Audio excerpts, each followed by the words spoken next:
Hello, and welcome to another episode of It's a History Podcast. I am your host, Madison, and this week we will be looking at the history of summer vacation.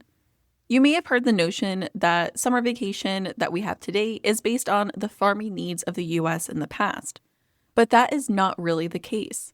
The history of summer vacation as we know it today, while rooted in the academic calendar, can actually be traced back to our Gilded Age friends of the late 19th century and the root of many of our American traditions, capitalism.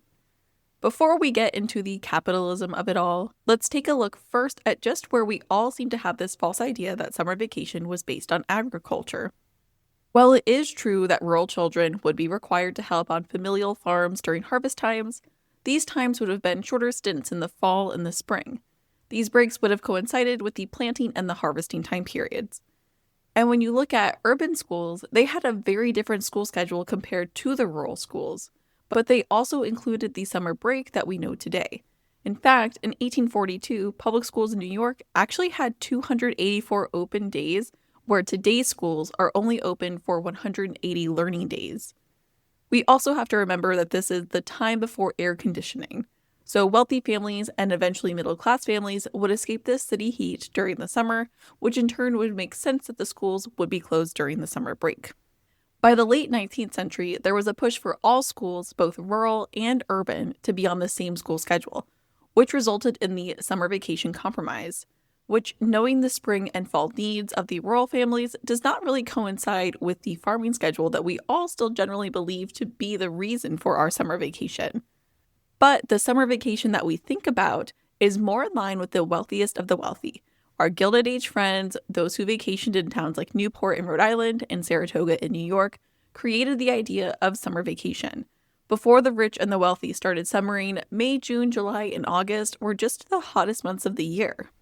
But eventually, these areas were preferred by rich plantation owners in the South as a way to escape the southern heat and also as a way to escape disease outbreaks such as malaria or yellow fever. It was these southern plantation owners that built the first of the summer quote-unquote cottages in Newport.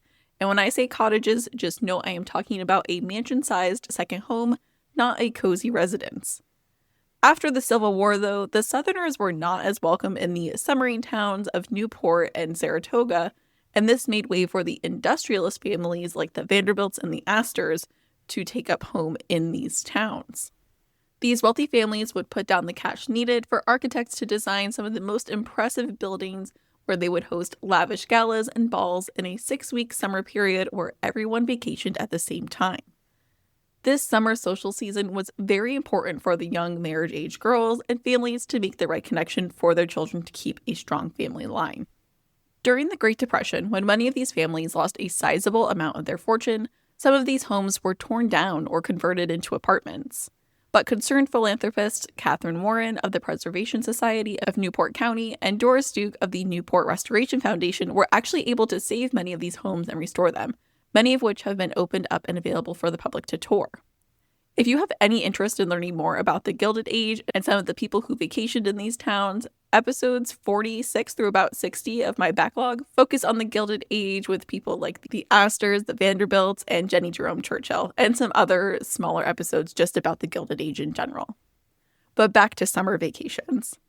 Over time, with the heavy hand of capitalism, summer vacation eventually trickled down from the 1% and down to the rest of us. Going back to 1869, the New York Times had noticed amongst the working professionals a growing sentiment of the quite sadly overdriven businessman. Here is a quote about the late 19th century businessman. "From one year's end to another he lives, for the most part in a breathless hurry. If any folk in the wide world have need for a summer refreshment, it is we." With this sentiment and the rise in tourism, summer was starting to be perceived, quote, a season of rest from all care.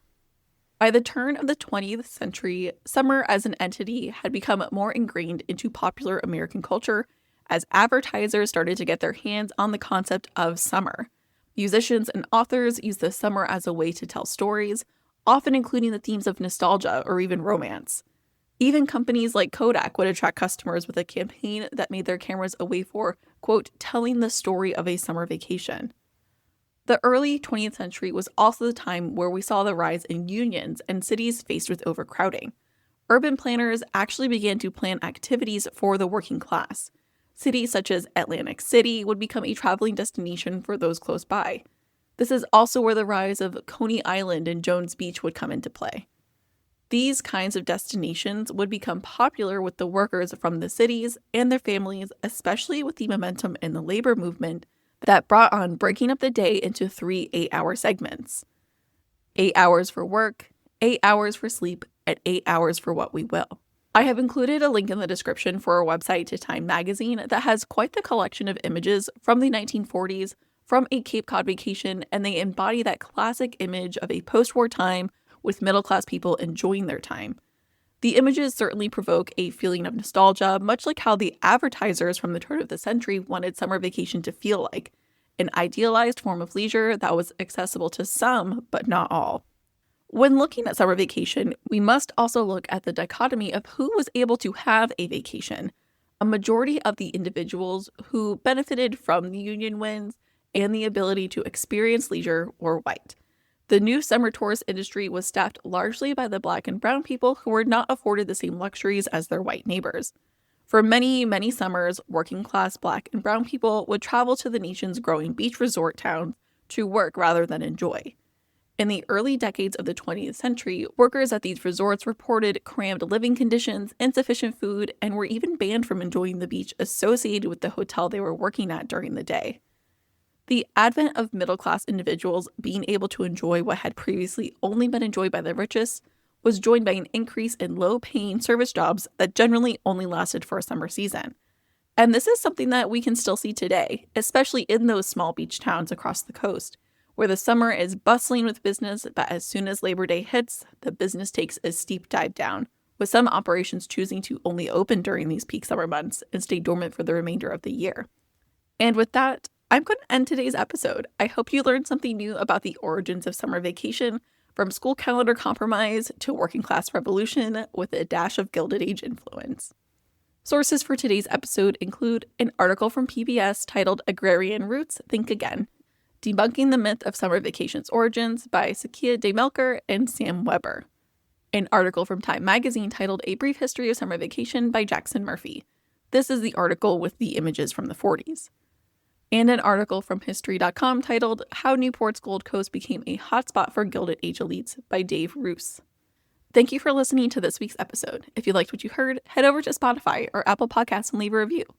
If you have any questions, comments, or topic ideas, you can email me at itsahistorypodcast@gmail.com. You can also find me over on Instagram and Threads at It's a History Podcast. Thank you again for listening to this week's episode, and I hope to have you in the next one.